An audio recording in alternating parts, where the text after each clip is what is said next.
রংপুর জেলা জাসাস কর্তৃক আয়োজিত রংপুরের সদর উপজেলার ৪ নং সদ্য পুষ্করণী ইউনিয়নের দুর্গাপুর সরকারি প্রাথমিক বিদ্যালয়ে শিক্ষার্থী ও অভিভাবকদের মাঝে গাছের চারা বিতরণ এবং বৃক্ষরোপণ কর্মসূচি অনুষ্ঠিত হয়েছে। প্রধান অতিথি ছিলেন আনিসুর রহমান লাকু, সদস্য সচিব, রংপুর জেলা বিএনপি। উপস্থিত ছিলেন জেলা জাসাসের নেতৃবৃন্দ সহ স্থানীয় বিএনপি ও অঙ্গ সংগঠনের নেতৃবৃন্দ।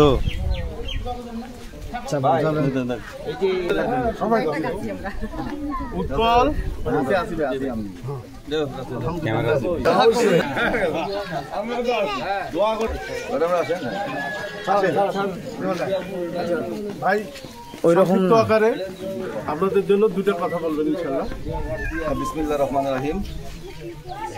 উপস্থিত আজকের প্রাণ আমাদের বর্তমান যে সামাজিক যে পরিবেশগত যে অবক্ষয় হয়েছে তার প্রধানত মূল কারণ হচ্ছে আমাদের বৃক্ষ রোপণ কর্মসূচিগুলো কমে গেছে। আমাদের গাছের কেটে বনায়ন কাটা হচ্ছে বিভিন্নভাবে, সামাজিকভাবে আমাদেরকে বিভিন্নভাবে সচেতনতামূলক কাজের অভাবে আমরা কিন্তু গাছের যে উপকারিতা সেটা সম্বন্ধে আমরা জানি না। সমাজে শিক্ষকবৃন্দ আছেন, ওনারা অনেক অত্যন্ত জ্ঞানী মানুষ। প্রতিদিনে ওনাদের হাত দিয়ে নতুন নতুন শিক্ষা আলো আমরা সন্তানদের মাঝে ফিরে পাই এবং তাদের উদ্দেশ্যে বলবো যে আপনারা যখন গাছ এবং পরিবেশ সম্বন্ধে আপনারা বাচ্চাদেরকে যেভাবে বোঝান আর একটু গুরুত্ব সহকারে বোঝাবেন, যাতে প্রতিটি বাড়িতে দু একটা করে গাছ লাগায়, ফলের গাছ, বনজ গাছ, ওষুধি গাছ। এই গাছগুলো আমাদের খুব জরুরি। আমাদের যদি প্রকৃতিতে আমরা গাছ বেশি করে লাগাই তাহলে আমাদের প্রাকৃতিক ভারসাম্য ঠিক থাকে। তো আজকে আমি দুর্গাপুর সরকারি স্কুল থেকে এসেছি। আমি সকল শিক্ষক শিক্ষিকাবৃন্দকে আবারও ধন্যবাদ জানাচ্ছি। ইনশাল্লাহ আপনাদের সাথে দেখা হবে। আগামীতে বিএনপি ক্ষমতায় আসলে আমি এখানকার মনোনয়ন প্রত্যাশী।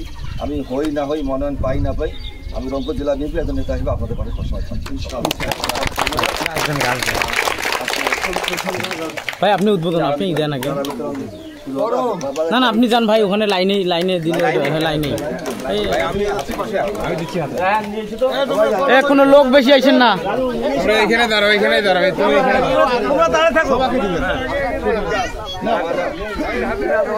কেউ যাবে না গাছ নিয়ে, ভাই গাছ নিয়ে কেউ যাবে না।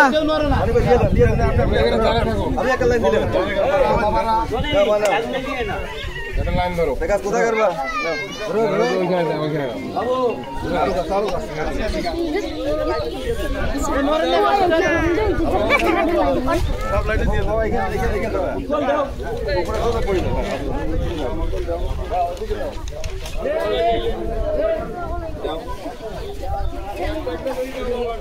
এই লাইনগুলোতে সবাই দেন।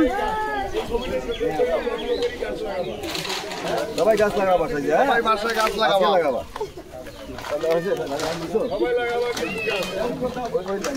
ভাই এদিকে আসেন, এদিকে আসেন।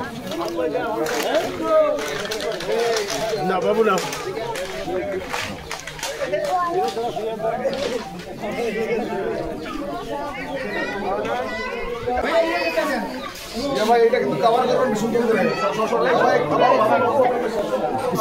হয়েছে ভাই, হয়েছে। ফলের গাছগুলো আছে, ফলের গাছগুলো দিয়ে দেন। আসেন।